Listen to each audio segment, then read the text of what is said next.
السلام عليكم. معرفش أقول السلام عليكم بعد كده أبدأها بإيه. السلام عليكم جايز مثلا. السلام عليكم متابعيني الأعزاء، أيا كان. موضوعنا النهاردة مهم شوية، مهم جدا حرفيا. هيتكلم عن طلة البنوتة للزواج. أوكي، دلوقتي المجتمع بيقول إن البنت لها طلة. الطلة ديت اللي هي امتى يا حاج؟ بعد ثانوية عامة، أو يعني إيه، في أولى جامعة، في تانية جامعة كده. طيب، هعقب على الموضوع ده بكذا نقطة. أوكي، النقطة معرفش كذا نقطة ولا نقطة واحدة، بس خلينا في ماشيين يعني. تمام. إيه، النقطة الأولى، افرض البنوتة ديت، خليني ماشية معاكم كمجتمع يعني. افرض البنوتة ديت الطلة بتاعتها جت مثلا، والبنوتة مش مستعدة للجواز. تمام، خليني معاكم. هل معنى كده إنها تتجوز، ولا هل معنى كده إنها تقعد في البيت وما تتجوزش وتكمل تعليمها عادي، وكده طلتها تكون راحت ومش هتتجوز بعد كده؟ يعني أنا منطقيا مع المجتمع. أوكي، طيب افرض الطلة ديت جت والبنت حالتها النفسية زي الزفت، ومش متعلمة يعني جواز، ومش متعلمة يعني ايه مسؤولية. تتجوز ولا تقعد وطلتها تروح؟ طب افرض بنوتة اتجوزت عشان تسمع كلام المجتمع، يعني عشان طلتها ما تروحش، اتجوزت، تلبس بعد كده بقى ولا ايه؟ ما مش هتلبس لوحدها، ده جوزها يلبس، وحماتها تلبس، وحماها يلبس، والاب والام امهاتها، ابوها وامها يلبسوا برضه، كلهم هيلبسوا في حته حرفيا. ليه؟ لان بنتهم مش عارفه يعني ايه جواز. طب خلينا واحده واحده. هل من المنطق ان انا اتجوز وانا مش مستعده، لا علميا ولا روحيا ولا جسديا ولا اي حاجه؟ هل من المنطق ده؟ خصوصا في الزمن اللي احنا فيه ده، هو بقى الزواج حاجة صعبة جدا، والطلاق زايد قوي، وحاجة ما يعلم بها الا ربنا سبحانه وتعالى. هل من المنطق ان الواحدة تتجوز؟ وهل اصلا من المنطق ان في حاجة اسمها طلة؟ هل الدين بيقول كده؟ هل فطرتنا احنا بتقول ان البنت ليها طلة؟ ولا دي عادات اكتسبناها او ما اكتسبناهاش ايوه اكتسبناها من ناس جهلة ومن مصادر ليس لها اساس من الصحة. هل من المنطق اننا نحط البنت، يلا يا حبيبتي هتتجوزي لان انت كبرتي؟ آه، مش عارفه لغتي بتتغير ليه اما بحكي مع لينا، لان انت كبرتي وبقيتي طول بعرض وفي ثانوي عام وخلاص ما حدش فيه. يا حبيبتي تبرير احنا كنا بنقوله للمجتمع ان انت بتكملي تعليمك، وانت دلوقتي قاعده في البيت لا جامعه ولا بتاع، فيلا يا حبيبتي عشان تتجوزي. طب ايه يا بابا، ايه الخضه اللي انت خضتها لي دي؟ انا في اولى وتانية وتالتة ابتدائي واعدادي، ابتدائي وستة ابتدائي كنت باخد ألف ب، وفي الإعدادي كنت باخد كان وأخواتها والبريزنت سيمبل والباست بارتيسيبل، وفي الثانوي خدت كام معادلة مع كام معرفش يعني ايه جواز ده. أو ممكن تكون عارفة الحب والمشاعر مع السن ده أصلا في مكان العاطفة لسه ما اكتملش في المخ، هي عارفة ده. هل عارفة إن الزواج مسؤولية وولاد وحمل وولادة، وزوج عاوز حقوق، وزوج عاوز حد يطبطب عليه لما يتعب وكذا، وبيت عاوز يتكنس وزيارات هل عارفة ده يا فندم؟ هل احنا اديناهم كتالوج كده؟ يا بنتي خدي اقرأي في الكتاب ده، هيئي نفسك سنة وسنتين وثلاثة يا عمو. كتاب في التربية او 2 أو 3 أو 4، كم دورة في تربية ولادها بعد كده يا فندم. ازاي تعرف زوجها، وازاي ايه الحقوق اللي مطلوبة منها، وايه حقوقها هي كبني ادم عشان ما تتظلمش. هل ادينا لهم الكتالوج ده؟ ولا يلا يا بابا طليت الجت بعد الاعدادي وبعد الثانوي بعد الجامعة، يلا يا حبيبتي، او في الجامعة يلا يا بابا طليت الجت اتجوزي، مش عارفة مين هيتقدم، يلا يا حبيبتي. مش عارفة ان في ناس لسه عندهم المنطق ده بجد يعني، اللي هو حاجة طلت البنت.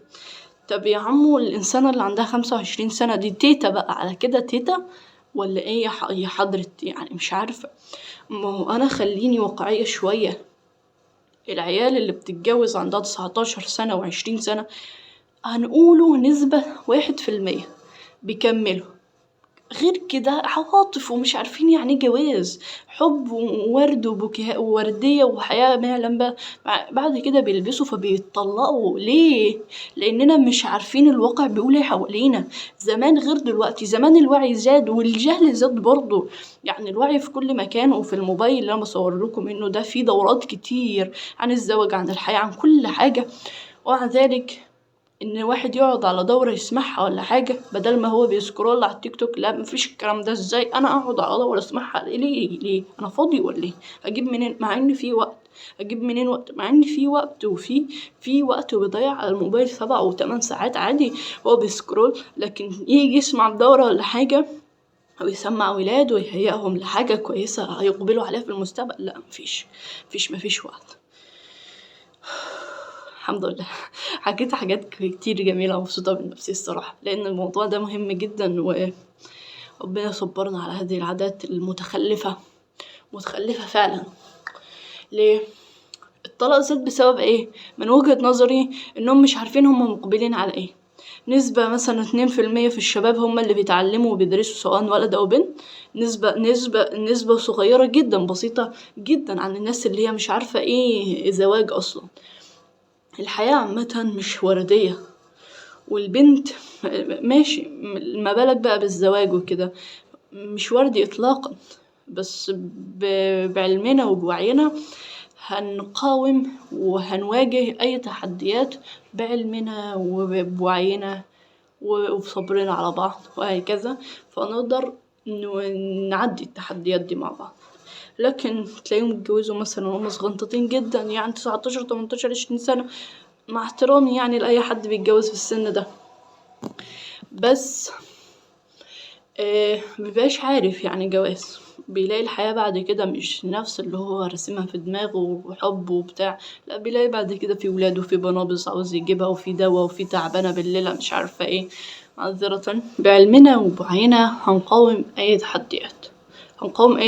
ليه؟ لاننا عارفين ازاي نقاوم التحديات، وعارفين ان الزواج فعلا مش وردي زي ما بيقولوا كل يوم ورد وكل يوم شوكولاتة وبونبوني ومش عارفة ايه. في ظروف هتعدي علينا كأزواج صعبة جدا، ولكن لاننا وعينا بهذه المسؤولية فعرفنا ازاي نقاوم هذه التحديات ونواجهها مع بعض من غير خناقات ومن غير ند بند ونرد على بعض كأننا في محاكمة شعرية او مش عارفة اسميها ايه بجد.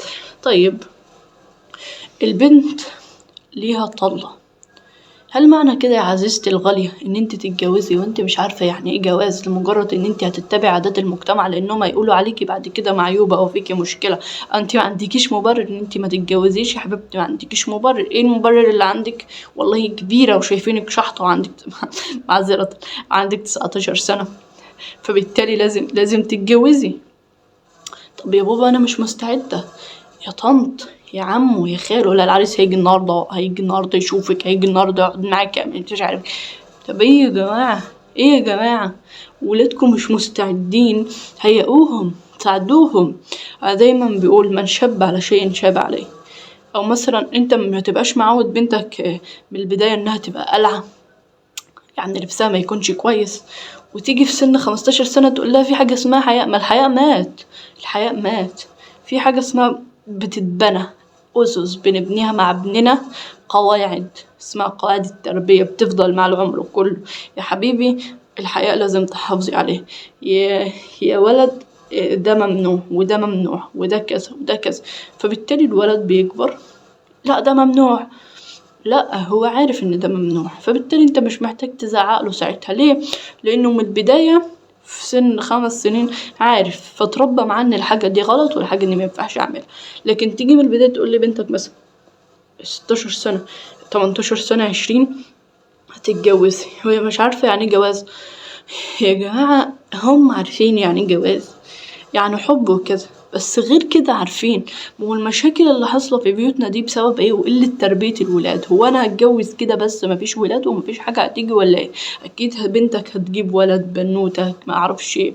طيب، هل البنت دي عرفت تربي ازاي، ولا مجرد طلة يلا حبيبتي اتجوزي زي ما صحابك بيتجوزي؟ طيب يا بابا انا عاوزة 50,000 100 جرام دهب زي بنت خالي، وعاوزة حلتين شاورما 10 حلل شاورما زي بنت عمي، وعاوزة تلاجة شبه الدولاب زي بنت خالي وعاوزة ب20,000 أو مثلا نقوله 50 لبس وعبايات وشنط، 100 يا بابا 100 زي بنت أخو معرفش حوارات خربانة.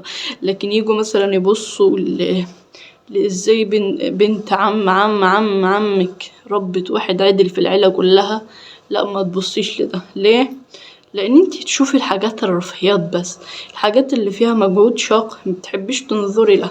رغم ان انتي لو شفتي الولد ده تقولي اوه ماي جاد نفسي يكون عندي ولد زي ده. ما انتي مش عارفة امه تعبت عليه قد ايه، مش عارفة امه اتعلمت ايه عشان تربيه ولد صالح. فبالتالي انتي شاغلة بالك بالميك اب اللي بنت خالتك جابته وبالحلل اللي بنت عمك جايباه وبالدقن اللي بنت خالتك جابت زيه، وعاوزة الحاجات دي.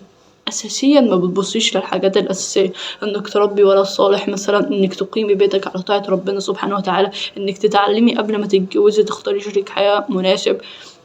الحاجات دي كلها مهمة يا شباب، بغض النظر عن الذهب والشبكة والمهر والحلل والصواني والدولاب معرفش الحاجات دي. أوكي الحاجات دي مهمة يا حبيبتي، بس مش الأولوية. الأولوية للجنة، الأولوية للنار اللي احنا ممكن ندخلها لو قصرنا أو سيبنا الرعاية بتاعتنا. فنعمل حساب إن في نار وفي جنة. لو الزواج صلح والبيت قام على طاعة ربنا في جنة بإذن الله.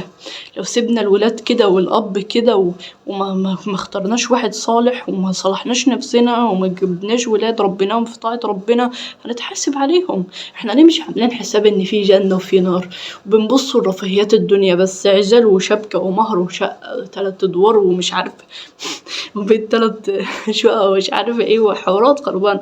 فبالتالي احنا لازم نربو بنتنا انها تعرف يعني زواج صح. هسيب لكم باذن الله كذا دورة في الكومنتات تتعلموا منها. يعني في دورات ياما يا جماعة، احنا محتاجين نتعلم. لان شوفوا انا في هذه الرحلة الحياتية بتاعتي اكتشفت ان انا مينفعش اخد كل حاجة كده وخلاص، لازم ابحث واتعلم واشوف الحاجة دي مصدرها ايه عشان اتبع. ماشي يعني العادات والتقاليد المجتمعية. فبالتالي مصدر ان البنت لها طلة والكلام الفاضي ده ملوش اي اساس من الصحة. وحتى مفيش مراعاة للشابة اللي عندها 25 سنة او 28 ولكن عندها 19 سنة في طلة. طيب البنت اللي عندها 28 سنة ديت خلاص كده ما تتجوزش. واحنا مجتمع حرفيا ما بيراعيش مشاعر اي حد.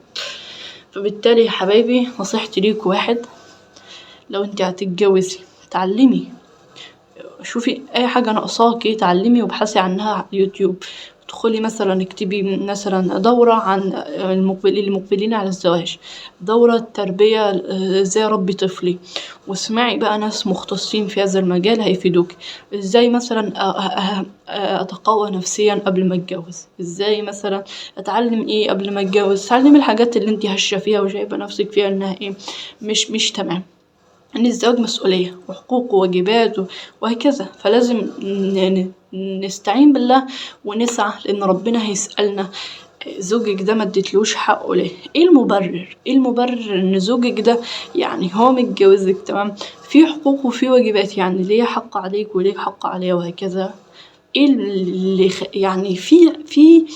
يعني في حساب. لو مثلا قصرنا في حساب، فبالتالي نعمل اللي في مقدرتنا قدام ربنا سبحانه وتعالى عشان ربنا يعفو عننا. يعني مش عارفة في كلام كتير قوي في البودكاست ده مش احسن حاجة، انا اسفة يعني. او انا بتكلم لغة عربية بس عامية ماشي شوية يعني معذرة يعني. المهم يا شباب اعذروني لو انا قلت حاجة مش كويسة. معكم من عقاب يعني. لو أول مرة تشوفوني في القناة هذه يعني دي قناتي، إن شاء الله تكون قناة كويسة بيكم طبعا. وطبعا من المحتوى اللي أنا بقدمه أتمنى ربنا ينفعني وينفع بي. أوكي لو فدتكم يا جماعة بقى اكتبولي في الكومنتات، يعني أتمنى يا حب أعمل في ذلك. وصلنا نهاية الفيديو، أتمنى أن تكونوا في تمام الصحة والعافية وأنتم تشاهدون هذا الفيديو. أنا من عقاب والسلام عليكم.